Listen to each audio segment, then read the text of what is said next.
Hey guys, how's it going? So for the draft recap today, I'm going to try a different format since we're starting to get into best of fives. So I'm going to go over each of the drafts and sort of run down my thoughts on them. I might do a separate video about meta recap and itemization, but I mean, I don't think there was anything truly outstanding in terms of like new champions coming in, and a lot of it might get talked about in this anyway. So we'll just go with this for now. So the first series we had yesterday, we actually had two in one day, was we had Mad versus Saigon Buffalo. So here's the first draft of that series. We've got Mad on blue, Saigon on red. Now, one thing that I do like is that Saigon actually picked up the Caitlyn when it was unbanned. That's something that a lot of teams have not been opting for. I think it's really strong. And then I also really like that they opted for Morgana instead of Lux when they already see the Hecarim and the Gnar. Makes it a lot harder for them to play their engage comp, even with Sylas as well. So yeah, it's I think that's a good option. The problem with Saigon's comp, and this is the reason that I had Mad favored in the draft in this game, is that after Caitlyn, they draft Maokai, Morgana, Vex, Gwen. And the problem with there, obviously, is they have way too much magic damage. Like, unless Caitlyn gets very, very ahead, all of Mad can just itemize magic resist. They can grab Banshees on Sylas. They can all grab Merc Treads. They can go Force of Nature on their top jungle. I think Tom Kench could even rush Mikhail's here for the heavy magic resist and the cleanse if Jinx ever gets tagged by a Morg binding. Mikhail's rush would be really insane. And yeah, Saigon, sadly, even though they have champions that do scale quite well, they get outscaled purely by the nature of having all one type of damage in their comp. I think the easy way to fix that would be to put Gangplank in top lane.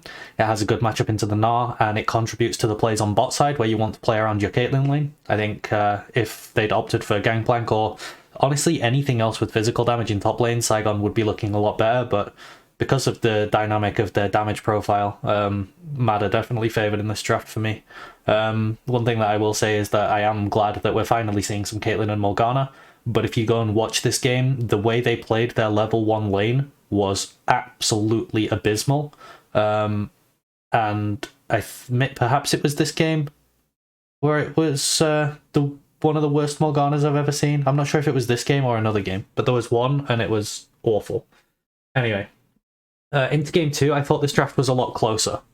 So here we have a very traditional Mad draft, very similar to what they drafted in a lot of games this tournament, with the Hecarim Seraphine, with the Gnar top, obviously for armor, a roaming mid laner, and engaged support.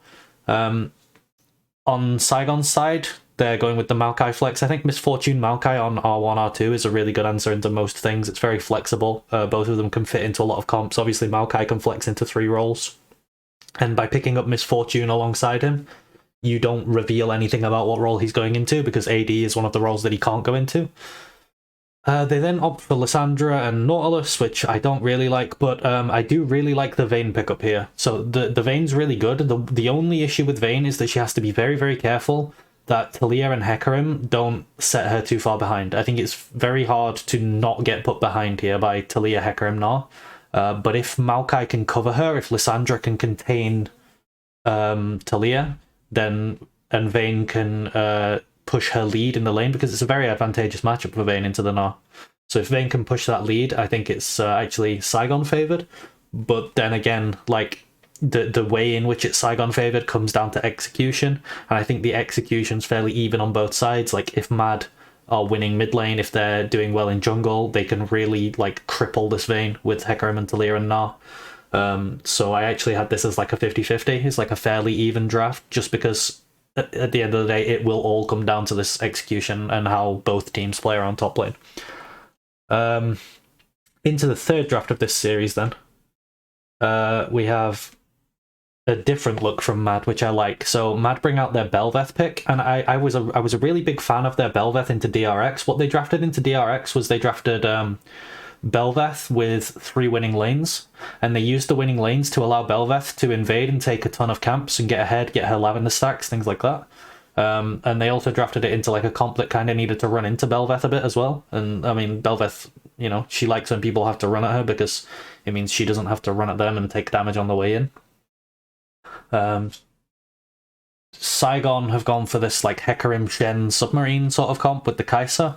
The problem I have is that Saigon are kind of getting outscaled here. I feel like Mad's comp just scales better with the Bel'Veth, with the Varus, but I think it's kind of hard for Mad to scale. That's the only issue I have. So like I said with the DRX comp before, where they had 3 winning lanes and it was really easy for Bel'Veth to get a lead, here it's not very easy for Bel'Veth to get a lead. The Lilia top into the Gnar is going to be pushing him in.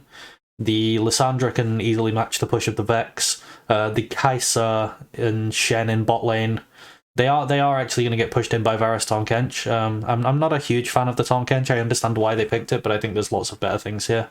But the only lane they really have to leverage prio through is bot lane for Bel'Veth.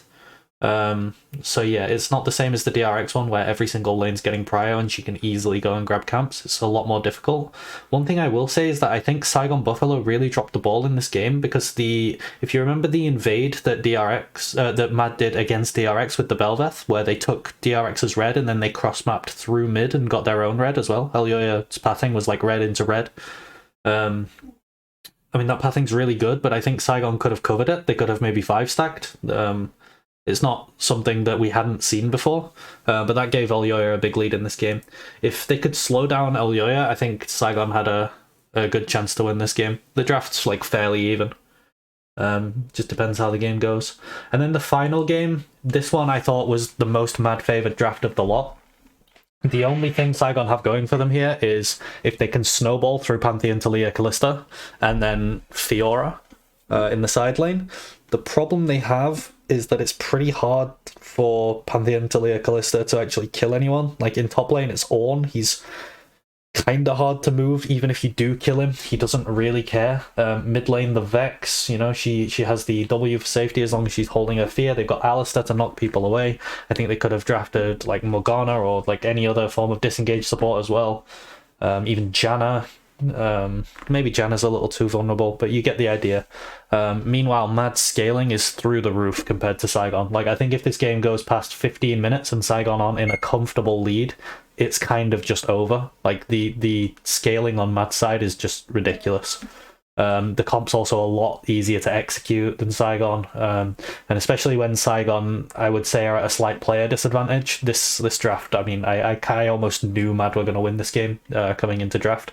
In pure theory, I think the draft is like reasonably ahead on Mads, but in terms of when you consider the players as well, I think this was very, very easy for Mad to win. So yeah, that was the Saigon versus Mad series. On to the Loud versus DFM series then. I remember now, this was the awful Morgana Caitlyn level 1 thing. It was not this first game of Mad versus Saigon, it was this game of Loud versus DFM. So if you want to have a laugh, go back and watch the bot lane of DFM in game 1 of this series. Anyway, this draft, I'm not a big fan of the Olaf. I don't understand why you would pick it so early either. I also think that Gnar kind of slightly outscales the Olaf while having a fine lane into it. Did they pick it early or did they swap? Okay, they swapped. So they picked they picked Olaf into Gnar. Yeah, I thought they did. So they picked Olaf into Gnar as a counter, but I don't think it's really a counter. Like, the Gnar was completely fine in lane and he scales slightly better, so I'm not really sure about that. The Caitlyn Morgana, I think, are really good into the Misfortune Amumu. I'm really glad they picked Morgana instead of Lux. They actually hovered Lux, I believe, but that would have gotten shit on by Misfortune Amumu. Every queue, they would just go in and kill them. They have Sedge instead of Maokai. I think Sedge is just kind of like a worse version of Maokai when it's in jungle. And then they have the Azir into Akali mid. So this is a matchup that's like kind of Akali favoured, because she can look for solo kills, but she never gets push, really. Like, Azir can always get prio. But yeah, I mean, this game kind of shows a theme that we see throughout this set of drafts with Loud versus DFM. In this series, every game, I think it was DFM drafting to scale and Loud drafting to try and get a lead. Here, I think it's too unrealistic for Loud to get a lead. I think the bot lane of DFM is going to get a massive lead and rotate and push that through the map. I think the Azir and the Gnar are too resilient into the Olaf and the Akali. Like, they're not strong enough matchups to push a lead. So I think DFM should just win by outscaling in this game. So that's my opinion on that draft. Once again, I'm really happy to see the Morgana, though, coming in. Into the second game, I thought this one was a lot better for Loud, but I still thought it was in DFM's favor. Once again, they're outscaling. So Loud have some really good options to dive on top of people with Hecarim, Seraphine, Galio. Like, they can look to make some plays. It's a lot easier for them to accelerate than it was last game. They have way more options in that regard, but they are once again getting outscaled. Even though Seraphine does scale very well, the problem they have is when you look at their champions, they have Aatrox, Hecarim, Seraphine, Galio, Alistar. They just don't have any damage. Like, the most damage they have, I guess, is like Aatrox or Hecarim. That's not enough damage to get through Sejuani, to get through Leona, to kill Gnar, to ever really threaten the backline of Azir and Trist. So they're just getting outscaled purely on damage. I think it's pretty difficult in draft to draft both Seraphine and Galio at the same time for this reason.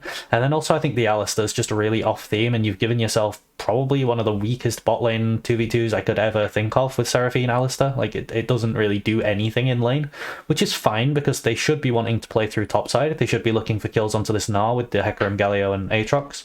But yeah, I think it's still... Like, I think it's better than the last draft that Loud did, but it's still definitely DFM favoured. They're very, very hard outscaling, and it's pretty difficult for Loud to actually push a lead, but they have a lot more options to actually push that lead than they did last time. The next draft I had as the biggest DFM win out of all of them. So they go for the Yuumi on 1 into Hecarim, so already this is a nice package. They respond with Kai'Sa Rell into the Yuumi. I really don't think this is a good answer into the Yuumi. I think it gives it a pretty free lane with a lot of the carries that that Yuumi wants to play with. I think they could even go Neela here instead of Sivir, but they opt for Sivir Yuumi. But Neela into Maokai, Kai'Sa, Rell is pretty good into all those melee champs. I guess if you were going to pick Neela, maybe I would recommend leaving it till later to see what these two picks are, but I don't really like leaving AD till last pick anyway. So they grabbed the Sivir. It looks good. Then they blind the Gnar. Loud don't seem to really have a great answer to the Gnar. They pick the Jax, but I mean, this matchup is Gnar favoured in the early game. Jax will obviously outscale in the side lane, but if you're playing to outscale in the side lane, this comp of DFM is hard outscaling you anyway. I don't really see a angle for them to push a lead either. Like, they have Maokai jungle. Maokai's not really great at accelerating his team. He's more good at covering and helping lanes not get punished by the enemy. So I just don't really see an angle for Loud to win here unless they like massively individually outplay and crush their lanes somehow in matchups where they shouldn't. Like, the Kai'Sa Rell shouldn't be crushing the Sivir Yuumi. The Lissandra shouldn't be crushing the Talia. The Jax shouldn't be crushing the Gnar. Like, all of these lanes are fine, and they're just hard outscaling, and they just have overall like a higher quality of champion across the board. So yeah, I think this game is really hard for Loud to win. It's interesting to see the Sivir Yuumi back in the game. The Sivir doesn't look as bad as I thought, but it's also not nearly as good as it was before the nerfs. So yeah, I think if Talia was Swain, if they actually hovered Swain in this game, I think it would be really unwinnable for Loud. Like, all of these champions would need to run into Swain, and he would just be absolute Thanos. It would really kill the draft. So yeah, that's one interesting thing to say. And then into the final draft, I think this was the best chance Loud had to win a game. Like, I think this is actually Loud's only like actual defined winning draft well, maybe it's not winning. I think it's slightly winning to Loud. So basically what they have is into the Gnar, the answer they've gone for is they pick Camille, Sedge, and Galio. And I was also saying on my stream, I think they should pick Ezreal on 4, because Ezreal allows you to unlock your support and send him to join these plays in topside with Camille, Galio, Sedge, and he also drops the ultimate on top of the Camille ult for extra damage, and it just makes it like this Gnar is really, really going to get punished. They can also look to punish Victor. He has no way of evading it. I mean, Kai'Sa, they can lock her down as well. The Shen ult onto the cross map, I don't think it's nearly enough to protect Gnar from getting dove by this. Maybe if Maokai's already laying in wait and Shen ults. But yeah, I don't think it's enough. I also think that the Shen doesn't allow DFM to now win through bot. So I think Loud have a lot of ability to accelerate. They also scale a lot better than they did in the last time they played a comp with Galio, because instead of Aatrox and Seraphine, they now have Camille and Ezreal. So I think this draft is really good. The problem I have with this game is if you go watch the game, Sejuani starts topside, she clears towards bot, she looks bot, she recalls, she goes topside again, clears towards bot again. She's never playing around top. She's always clearing towards bot. She does Drake. I was thinking, okay, maybe she clears her top side, does Drake, resets, goes back to Krugs, and then sequences her pathing up. Maybe she was pathing down just so that she could get the first dragon. Maybe now she paths up and starts playing around the Camille Gallia. No, she just left Camille on an island the entire game. I really don't understand why you would weak side Camille, strong side Ezreal here. It makes no sense. It made me think that Croc just wasn't thinking about his pathing, wasn't considering his lanes. Maybe Brance is like demanding resources. I'm not sure what was going on there. It was really weird. Yeah, if you want to see what I'm talking about, go and watch this game and watch Sejuani's pathing, and just keep in the back of your mind that what Sejuani wants to do here is play around this Camille Gallia. This is their win condition, especially with such a good weak side champion as Ezreal in your bot lane. So yeah, that's it for the drafts for day 5. I think the Loud DFM series I was very disappointed with. Both of these teams are a lot worse than Saigon and Mad in terms of their gameplay. The Saigon Mad series was definitely a lot more interesting. I think Mad EG will be very interesting today. Today as of recording this. Obviously I watched these yesterday. I think it's kind of weird how the group draw played out, where I think like 4 of the top 6 teams ended up in all in one group, and then Fnatic and EG ended up in the other group as the other 2 from the top 6. So yeah, this series were okay. I would recommend the Mad versus Saigon one. I would recommend watching this Loud versus DFM one to see to watch this Sejuani pathing and see what I'm talking about. Other than that, not the best series, but yeah, I'll be back with Mad versus EG because that one should be really hype. So yeah, thanks for watching, and I'll see you in the next one. See you later.